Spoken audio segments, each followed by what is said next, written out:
Welcome back to Popping Culture Podcast, episode 73. I'm Adrian. I'm GA. We're back for another week of comic books, TV, a little bit of music, a Oh. little bit of movies, a little bit of sports, and a lot of alcohol.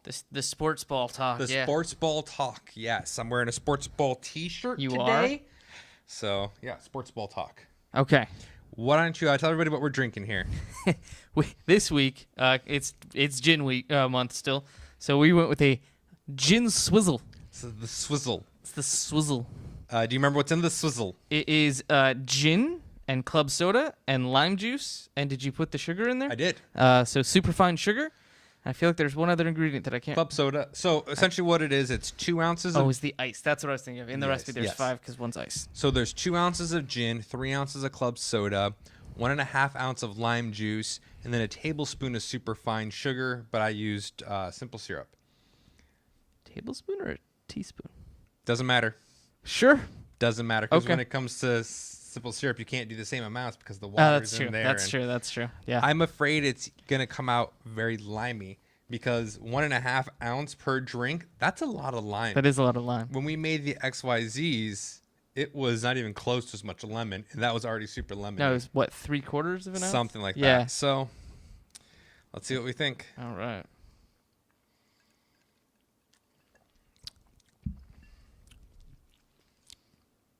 I enjoy it. I'm totally fine with this. I think the club soda, the carbonation, it kind of balances out that lime flavor enough. And I think we were smart to make doubles. Oh, nice. Yeah. Way to be. Keep that train going. So I was telling you right before we started recording that I was making XYZs at home this week for my wife and I. I can't find my jigger. Okay. This is going to become an intervention. First Negroni. Now you're talking about jiggers on air. How you going to be like that, Jay? We got one black dude in Canada who listens to this. Is he really that black, though? He's a quarter. Sure. He's probably also like in 8th First Nations, and we don't care about that either. Shout out to you, Matthew. How you doing? So yeah, I couldn't find my jigger, so I had to I have on my shaker kit, my glass actually has measurements on it. Yeah. But I'm like, that doesn't look near as cool when I'm making drinks for people. And I also don't feel like it's as accurate. No, not at all. Because I have the reversible jigger. So on the bottom half, it's 1 ounce or ½ ounce. Then the large side, it's 2 ounces. But the large side has markings from all 2 ounces all the way down to ½ ounce on the inside. And it's stamped stainless steel. So I quite like it. Yeah. I actually think I need to replace my entire bar tool kit at home because pieces have gone missing, and it's just... You know where I got my bar kit from? Yeah, for those of you watching, you saw that. Oh, sorry. Yeah, for those of you that aren't watching, you just about tossed your drink all over this table. And here's the thing. I would not have cared. You know where my first hand went? I moved To your comics aside. Yeah. Oh, absolutely. There's always more alcohol. Yeah, I got another thing right there. That reminds me of episode 12 when you knocked the beer all over the table and we had that sweet instant replay that happened. Anyways, where did you get your bar tools? I got it at the Bespoke Post. Oh, so all the ones you use are from there. Yeah. Okay. So it came with the whole set: the glass, the stainless steel shaker, the strainer, the jigger, the stir stick, and then the large ice cube tray. Okay. Have we talked about Bespoke on here? No, we have not. Do you want to give them a quick shout out so that people know what you're talking about? Or if they want to give us money, they can always subscribe to our 3,000 level Patreon. That's true. Mm-hmm. There's that. So there's Bespoke Post. I actually quite enjoy it. What it is, it's a $45 a month mailing service. The nice part, I'll put that quick asterisk in there, is you can opt out for any month you want. If you're like, no, that month just doesn't look good to me, right? Don't send it. They don't send it. It's actually great for gifts, which is why I originally got it. Okay. Come Christmas time, they put out some really, really cool boxes. So I got one for my dad because I was cigar shopping for him. And the box was 6 cigars ranging from mild to strong. Okay. All top tier cigar level, like cigar brands, though, like well-known brands. It also came with a really cool handcrafted wood ashtray. Okay. And then a sandalwood candle that came with these small wood splints that you light off the candle, which you should use to light your cigar with. So there's no interesting flavor transfer. Yeah. The whole set for $45 is a bargain, because if you were to buy just those cigars alone, you're looking at about 50 to 60. Yeah. So everything else was just included. Yeah. I've gotten a couple others for other gifts along the way, and some for myself. So that bar kit I just mentioned, it's all the materials come from Cocktail Kingdom, which is the brand, and you can actually go find them at Amazon, Bed Bath & Beyond, all those brands. If you were to buy everything individually, it comes out to be about $70. Right. So you save money doing the bespoke post. Yeah. There are some months, though, where I'm just like, I don't care about that. Yeah. Like, I've gone on the website and I've looked at the list of the boxes they've had, and there's some of them like, that's really cool, and there's other ones I'm like, I don't want a Moscow Mule kit. No. Or the make your own bitters kit. I do not care. Yeah. But some of the stuff's cool. So that's where you got your bar tools. That is where I got my bar All tools. right, cool. And that also reminds me, that's the last thing that's in here. Splash of bitters. There it is. Splash of bitters. All right. Oh, yeah. And the bar tool kit also came with that really nice bitters that I used, and then the maraschino cherries that are soaked in whiskey. Okay. Cool. So, yeah. All right. So that's what we're drinking. What should we... You talk about what we're watching. Okay. So I'm going to get right into the Sports Balls events. Okay, let's do that. You came over for one. You're going to come over for another one. The NBA Finals. Yes. Yeah, I was there for Game 4. Here for Game 4. I mean, at your house, which is not where we record. It is not. Saw Game 4. I don't think you did. You came for Game 3. Was it 3? Yeah, 4 was Monday. You came for Game 3. Oh, no, you're right. No, It was 4. It was 5 4. was Monday. 5 was Monday. Okay. That game, there's sports ball. There were happening. Sports Balls. There was one team facing another team trying to get more points than... The only reason I'm bringing up the Sports Ball is it's becoming very... There's a lot of talk about what's going on. There's a player named Draymond Green who plays for the Golden State Warriors, who I'm a huge fan of. In fact, my new Finals Warriors hat just came in, and it's on display over there. Nice. Who was suspended for a game. Yes, he was out for Game 5. He was out for Game 5. However, if you talk to all the analysts and all the old ball players like Charles Barkley, who is openly dislikes the Warriors. Okay. Openly dislikes them. All say that LeBron should have got the suspension. That he's the one who actually crossed the line, not Draymond. Which, I've seen the videos. I could see it going that way. So essentially, everyone is saying the NBA specifically had Draymond suspended to continue the finals to continue making money. Oh, interesting. Because there's no way the Warriors would have won without Draymond. But if Cavs didn't have LeBron, that would have been it, and the series would have been over. Yeah. So over at Game 5 means they lose out on Game 6 and 7. Potentially 7, yeah. And all the money they make from the advertising alone is in the millions. Yeah.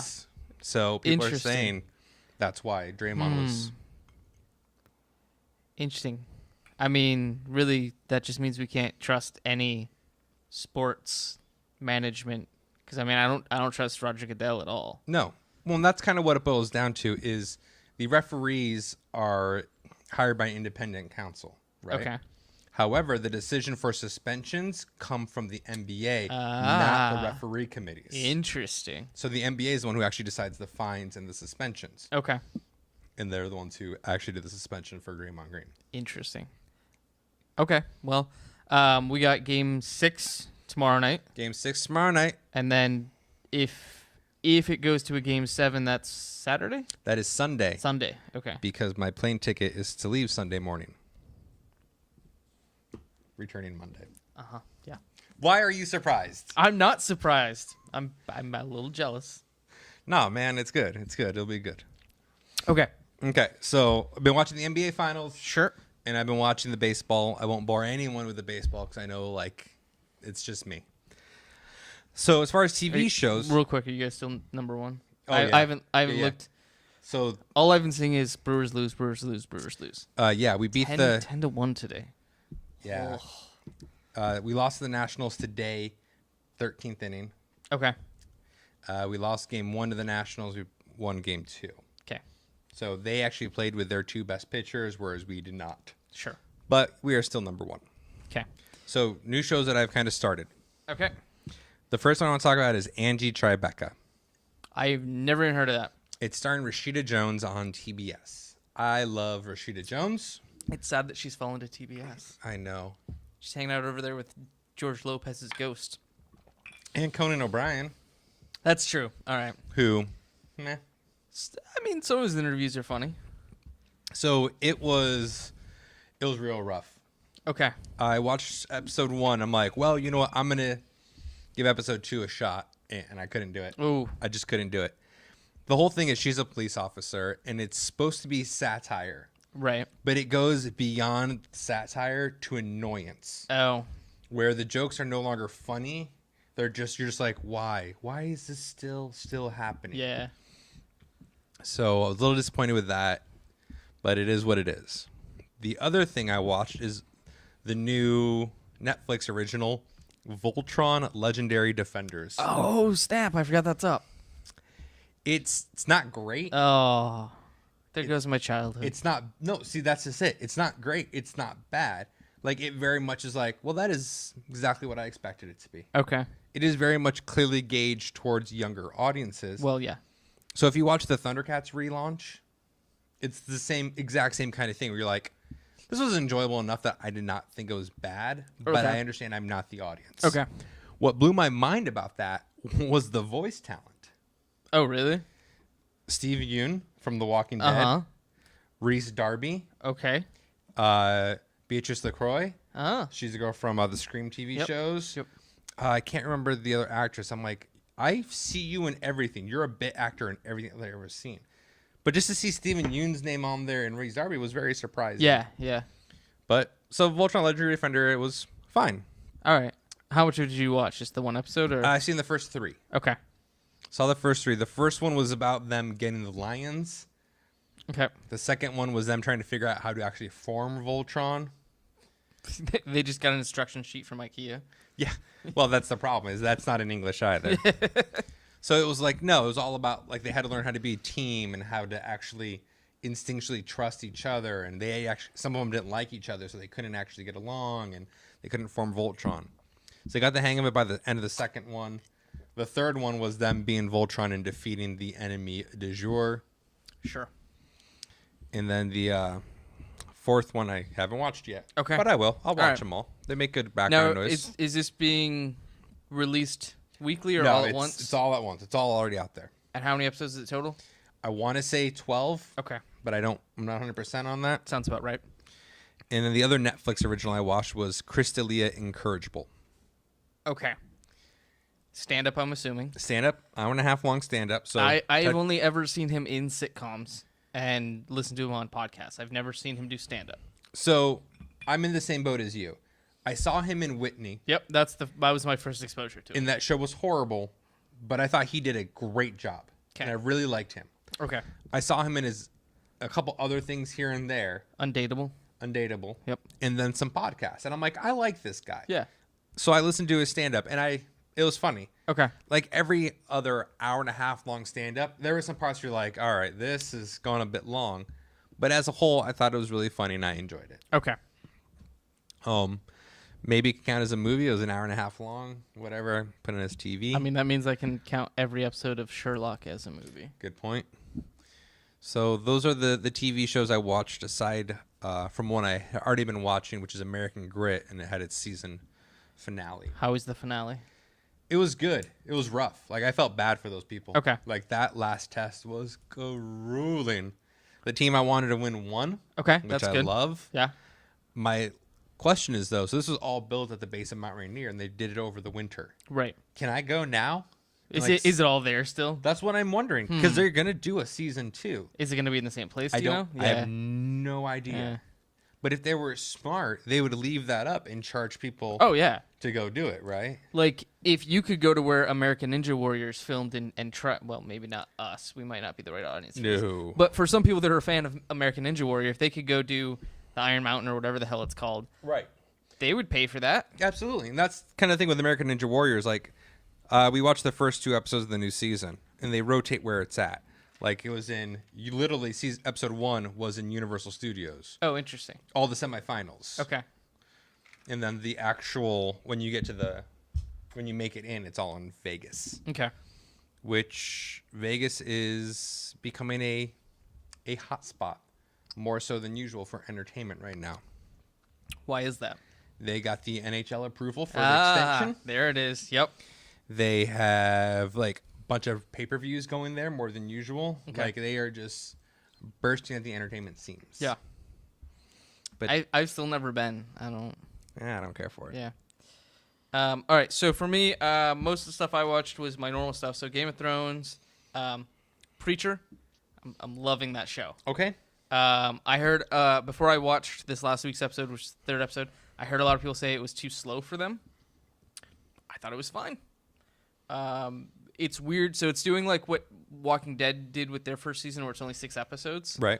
So being that we're now halfway through the first season, I feel like the next 3 episodes are going to have a lot of stuff happen in them. Okay. But no, I'm digging it. Jess is really into it too, which I'm kind of surprised by that. I assumed that by episode 2 she'd be like, I don't care for this, but she's into it. Is it as vulgar as the book? I have to imagine not. There's not as much vulgar language, no. It's definitely gory though. Okay. There is a scene where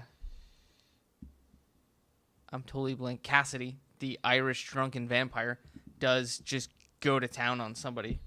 So that happens. But I realized one of my favorite parts of the comic is, or recurring things that happens in there is Jesse Custer, the main character, has a Zippo lighter. Right. That has engraved in it "fuck communism," and there's a whole story behind it, and it keeps going throughout the whole series. They can't put that on TV. Well, why not? I don't think they can have on AMC. Oh, okay, you pinko bastard. What are you, pro-communism all of a sudden? I mean, I do have a hammer and sickle tattooed on. That's different. That's in the Superman shield. True. So yeah, watch that, and then more America's Got Talent. I'm working my way through season 2 of Homeland still, and I'm just about at the end of season 2 of Newsroom. Okay. And the thing I love about Newsroom that I realized is totally fictional show. Like obviously it's this cable news network doesn't exist, anything like that.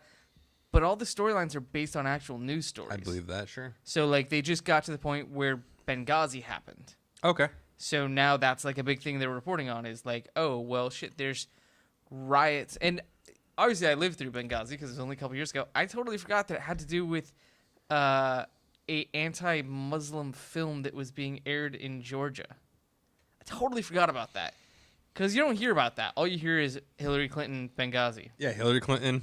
So, maybe that movie starring Jim from The Office. Right. Which I just saw a post for that. It's out on DVD. Yeah, it's out on DVD. So yeah, that's what I've been watching on TV. I want to ask you, have you been caught any episodes of Outcast?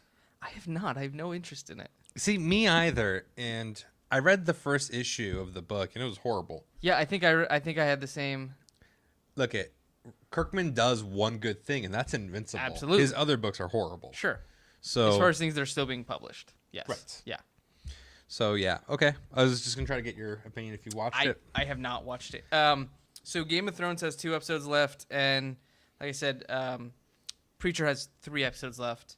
So after those are over, we're literally watching 3 shows right now. Right. So once those are over, we'll probably experiment with some other things. And that's kind of the same where me and if you and your wife are experimenting and my wife are experimenting, do you guys want to experiment together? Yeah. I mean, maybe. And just see what it's like. We'll see what happens. I mean, you're already coming over tomorrow. Sure. Okay. So yeah, I was gonna check out Outcast. Okay.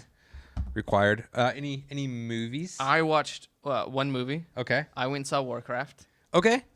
Which you have not seen it yet, right? I have not seen it. I know you had plans to, and they fell through. I didn't know if you... Yeah. Work got in the way.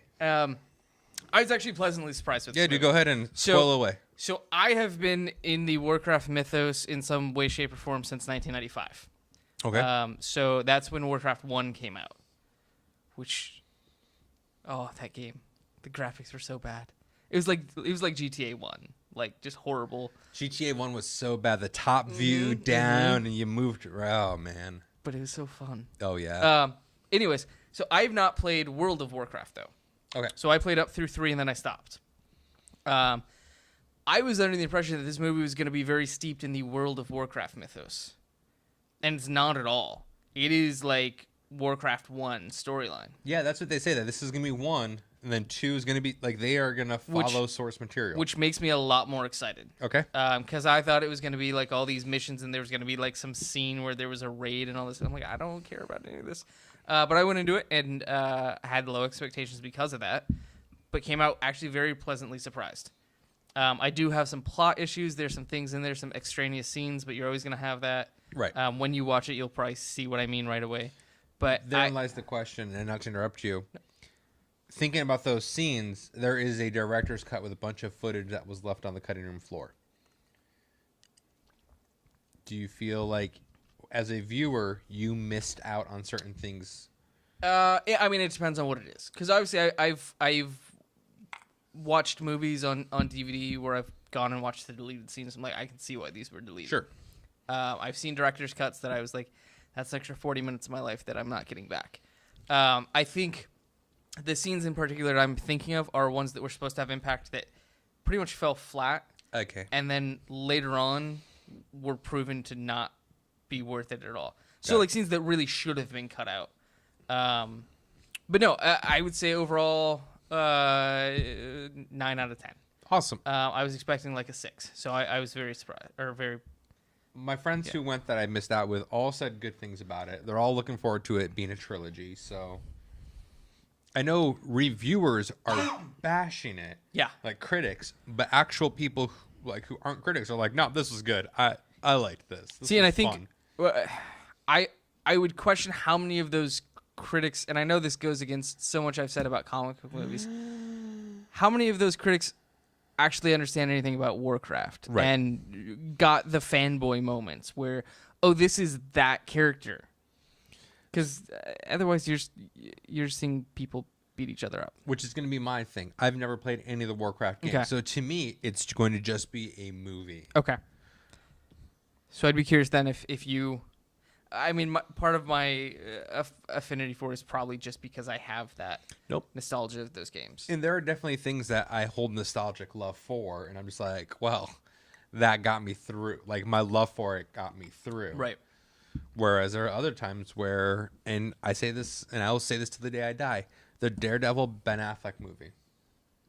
Theatrical was horrible. Director's cut was great. I still have yet to see the director's cut. It is 40 minutes long. Like, yes, 40 minutes longer. It adds a whole plot with Coolio. You laugh, but Coolio never made the theatrical version. No.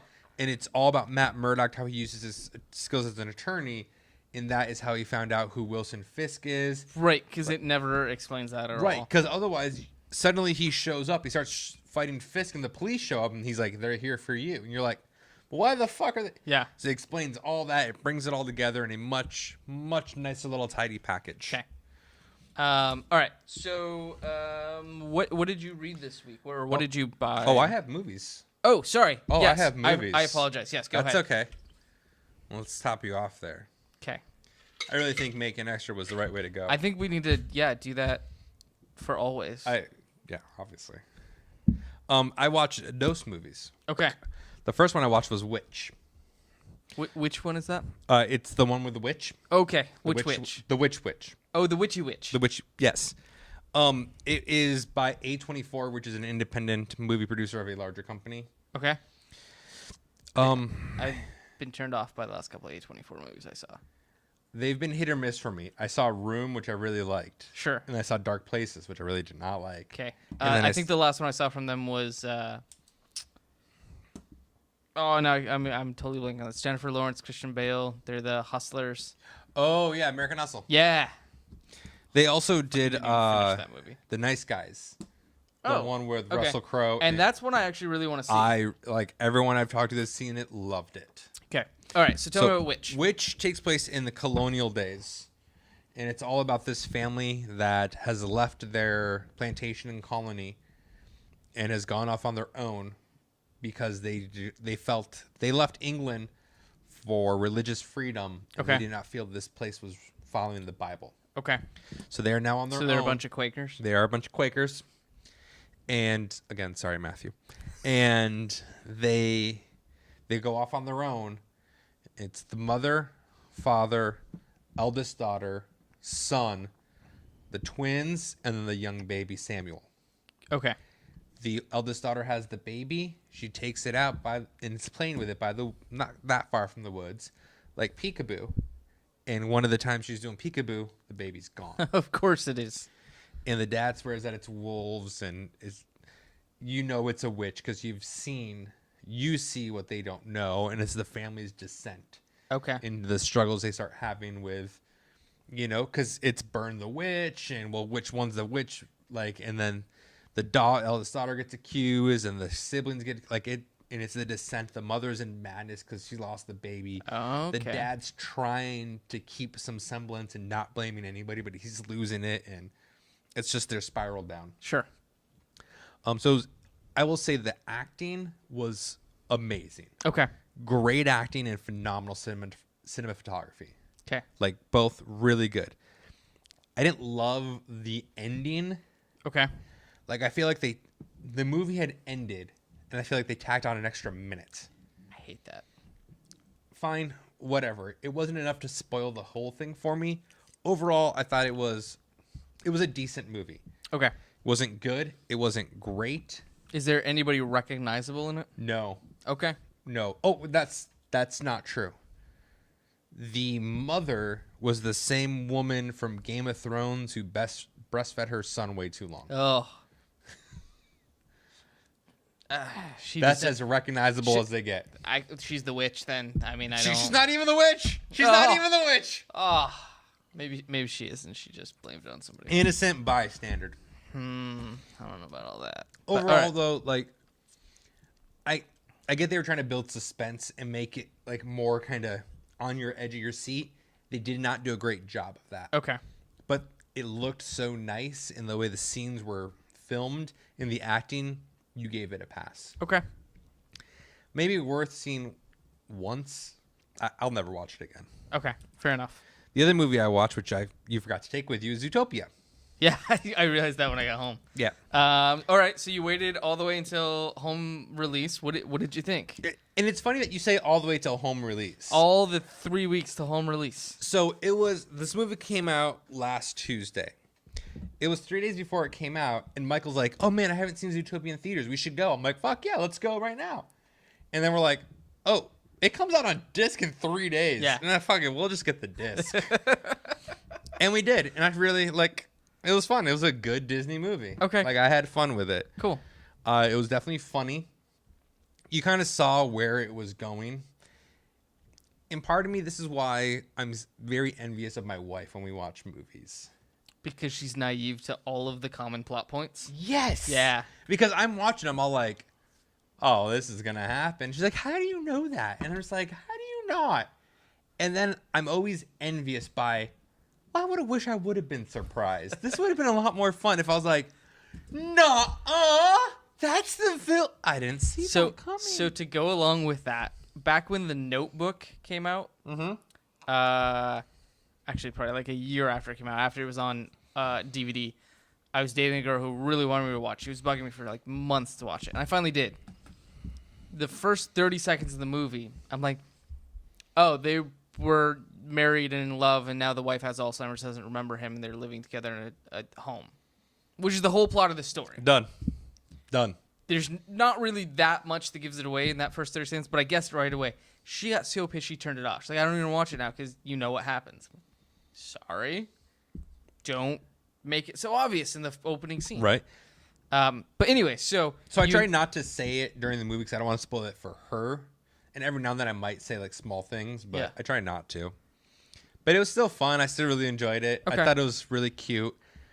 Obviously, it's made for kids, but they did enough adult jokes in there to make it funny. And I feel like a lot of the kids' movies are doing that much more now than they used to, and I appreciate that. The first time it really hit me was Shrek 2. Okay. Puss goes to the bar, and he orders something to drink. And they set down a bottle of milk in front of him. And if you notice, it's bull's milk. He's drinking a bottle of bull's milk. For those of you who don't understand the jokes, I've had to explain this to somebody before. Bulls are the males. They don't produce milk. They produce semen. Put that together. the cat. That's is right. Drinking sim. Yeah. All right. And I was like, that's fucking hilarious. Oh, I never even noticed that. Nobody does because it doesn't say a bull. But when you see the image, it has like the piercing through the nose, the angry eyes, the steam coming out. You're like, that's a bull, not a cow. And you're like, oh my God, I love this. I love every moment of that scene right there. That's great. Okay, cool. All right, so let's get on to what we've been reading. All right, so you got a stack of things in front of you. I got a stack of things. Let's go through my stack. Uncanny X-Men 8. Okay. Uncanny Inhumans 10. All New Inhumans 8. International Iron Man 4. Black Widow 4. So I just listed 5 Marvel titles. You did. I'm shocked. One of them I'm excited to read. The other ones will be cold very soon. Okay. The Beauty number 8, which I'm super looking shut forward up. to. What? No, we'll get to that when I read my books. Okay, go ahead. And then my DC pile. Lucifer, number 7. Titans Rebirth, number 1. Superman, number 1. Justice League 51. Green Lanterns, number 1. Green Arrow, number 1. And Batman, number 1. All right. Okay, so if you remember last week, I was trying to catch up on some books, so I bought some issues of Archie that I'd missed. And I realized, I read through issue 7, I realized issue 8 came out last week and I missed it. Did you do the same thing with Beauty? Oh, fuck yeah, I did. Yeah. So here's why. So on Comixology, I have all the books that I'm behind on, I've been adding to my wish list. Right. So that I can go on there when I have the money to and catch up. So the Beauty, obviously that came out, issue 8 came out today, so it wasn't on my wish list. So when I finished buying the Beauty issues that I was behind on, that was not one of them. So so here's what I read this week. Oh, go ahead. You consider yourself slightly fortunate. The new story arc started with issue 7. They're one-shots. Yeah. So it's not carrying over. I know. So don't worry about it. No, I know. But man, issue 7, oh, so good. Issue 7 was great. Oh, man. I read that. Okay, so here's what I read this week. I read, Invincible 129, Lazarus 22. Was that Actually, I really enjoyed this. It was a hearty thumbs up for Invincible, though. Yes, yeah. Which you really need to catch up on. I know. Where are you at now? See, that doesn't count because I'm behind on my trades, but I flipped through every issue, so I know what's happening. Okay, but I'm not just going back and really reading it. Sure. So Revival number 40, and then Titans Rebirth, Batman number 1, Green Lanterns number 1, Green Arrow number 1, and then the Beauty 5 through 7. Okay. Not 8, but Archie number 8, and then Uncanny X-Men number 8, which I bought but actually have not read because I think I'm an issue behind on that. Okay. So did you read all the Rebirth stuff? Yes. Okay. I do have a couple things I want to talk to you about. I'm going to start with Green Lanterns, number 1. I was okay with this issue up until a certain point. Would that point be called Emerald Sight? Yeah, what the fuck is that? Oh, my God! What the... Oh, no! my God! Simon Baz is the new Kyle Rayner to me. Okay, so I was 100%... Same thing. I'm reading it. I'm all like, it's not as bad. No, I was like 90%. Yeah, Sam, you know what? You're improving.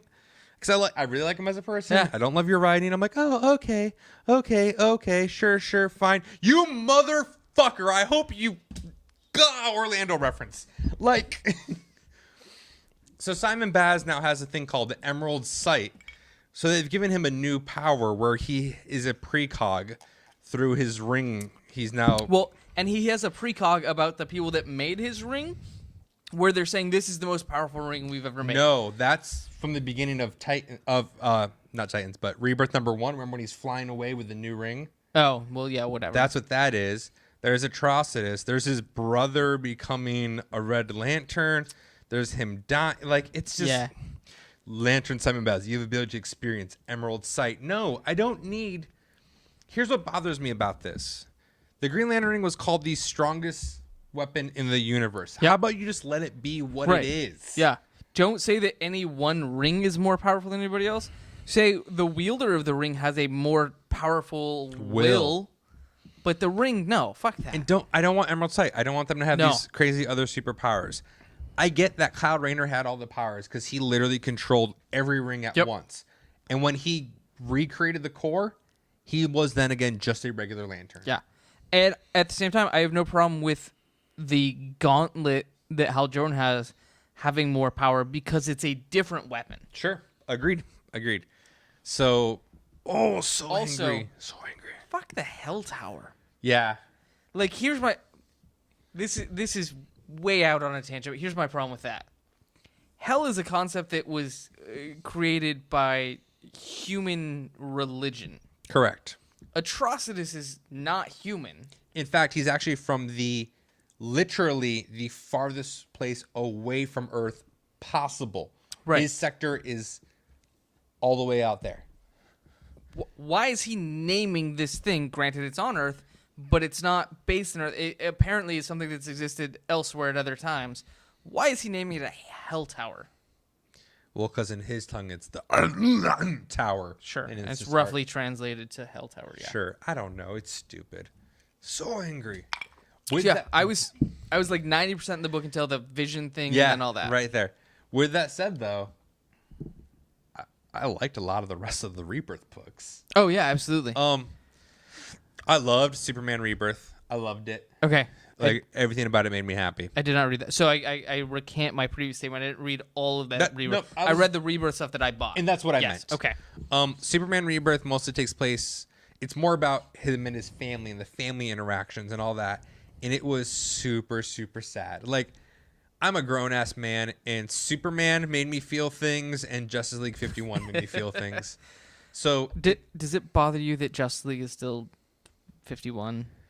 Like, all the other books have been renumbered at this point. But it's gonna at 52, it's over. So they're just doing 2 one-shot stories. Yeah, all right. Whatever.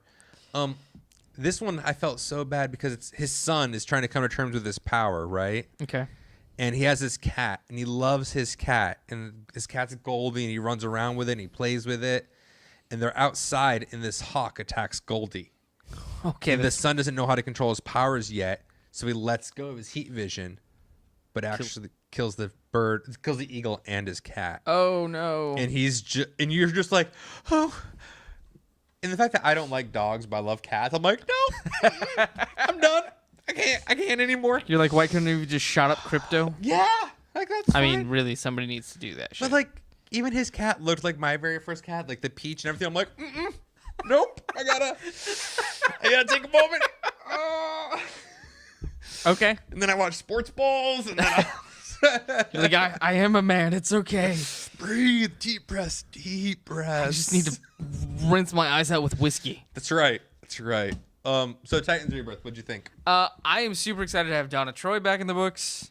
I mean, it was a little weird at first because she was just like, fuck you, Wally. I don't know who you are. Right. But everybody was. I kind of don't like just touch me and you'll get like electrocuted and know who I am. I don't like that plot method. But So, in The Flash, which I don't know if you read The Flash. no. It explains... Wait, yes. Sorry, yes. So it explains that that's more the Speed Force doing it, not... Right, but I mean... I agree. It's lame. I loved the photo at the end, though. So here's the problem I had with the photo. So obviously we see earlier in the issue the photo being taken. Yes. And now he goes to this apartment or wherever this takes place. Mm-hmm. It's all ransacked.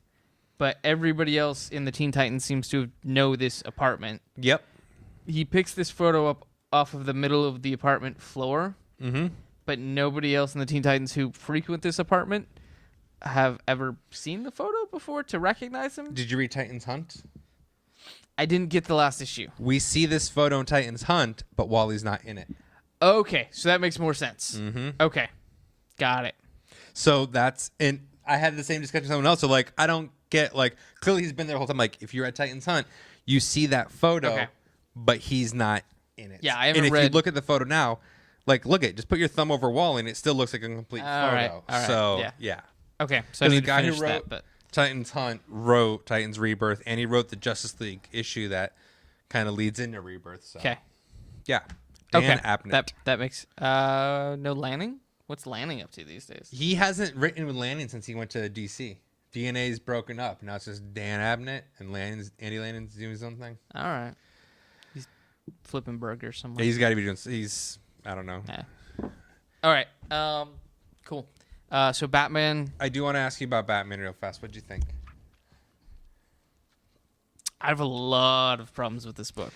Is one of your problems the fact that There's a raccoon right there? Yes. There's a raccoon right there. No, sorry, out there. There's actually a raccoon out there. Anyways.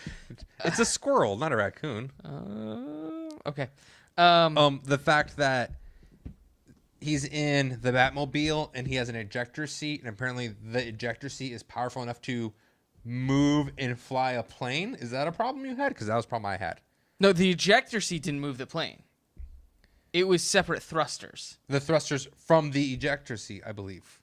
Well, okay. Yes, maybe. That might be what it is. But it's not like the ejector seat shot up and hit the plane and deflected the thruster from the from the seat is strong enough to move an entire plane. Are you kidding? Well, he had the precise... See, he's taking them off there, and he adds them to the plane. He had the precise thruster balance going on. Airplanes aren't that heavy. That's like me putting a finger at the right place in a car and pushing it because I put it right where I needed to. I mean, sure. He doesn't have the key points for that, man. He's Batman. Of course he does. No, so, here's my problems. He just got back to being Batman. He went through this whole regeneration process. He's healed now. He's perfectly good. And one of the first things he does after that, well, fuck, I'm going to go play rodeo clown on an airplane and die. And I'm ready to die. Yeah. And he explains how he's written his goodbye letters to everybody. He's okay with it. Which he asked Alfred, would they be proud? Yeah, would that bothered me. Be proud? The goodbye letters, I'm assuming he just has a stash of those. Sure. Like because we all he's have Batman. a stash of them. But yeah, I think the fact that he's so willing to die after just reclaiming his life, I had a problem with. Yeah.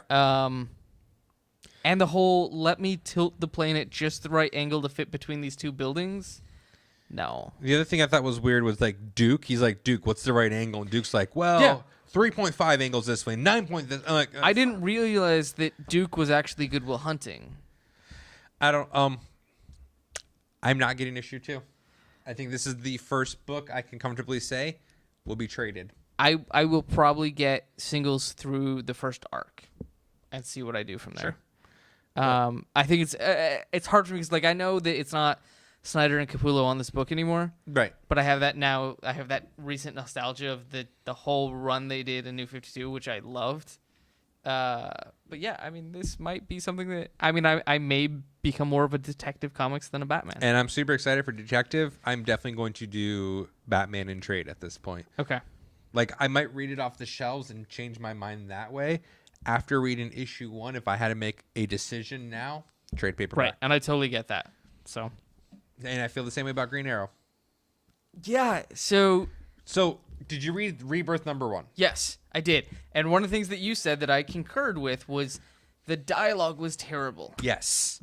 And it was even worse in this issue. Absolutely. And what really... it took everything I liked from Green Arrow Rebirth and was like, oh, we're not doing that.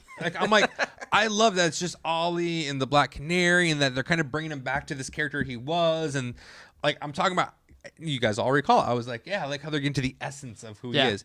And then they're like, oh no, here's your stepmom and your sister and this guy who works with you. And I'm like, nope, right. you just shat on everything I said what I liked about it.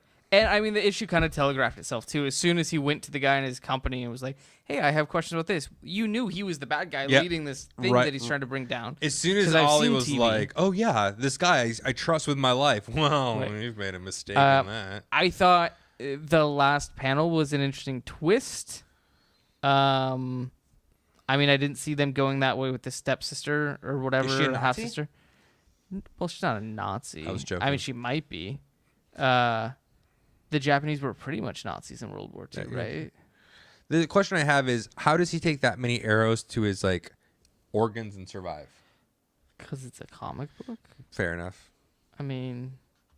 Unless, here's what's going to happen. She's going to be like, I knew exactly where to shoot you to miss your organs, but make it look like I was killing you. Well, maybe. Well, because they even say a couple pages earlier, the guy in the company, the CFO or whatever, is like, it'd be too easy to have Shadow go and kill him. We're going to destroy him. Right. So this is like, hey, here's the first shot. Just so you know, it's going to get worse from here.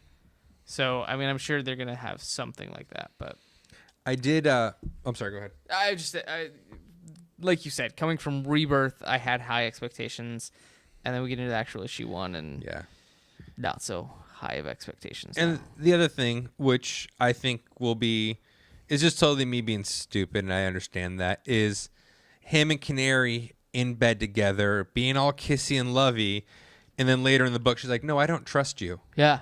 I'll let you fuck me, but I don't trust you." No, I mean, you don't need to trust the person you're sleeping with. I think we both need space to figure things out. What? The next morning? I mean, essentially, Black Canary's just a dirty whore. No, I think Ollie's that bad in bed. Other way around. She was like, "Ooh." I don't know. I mean, I would assume he has a trick arrow for that. It's just a curled finger arrow.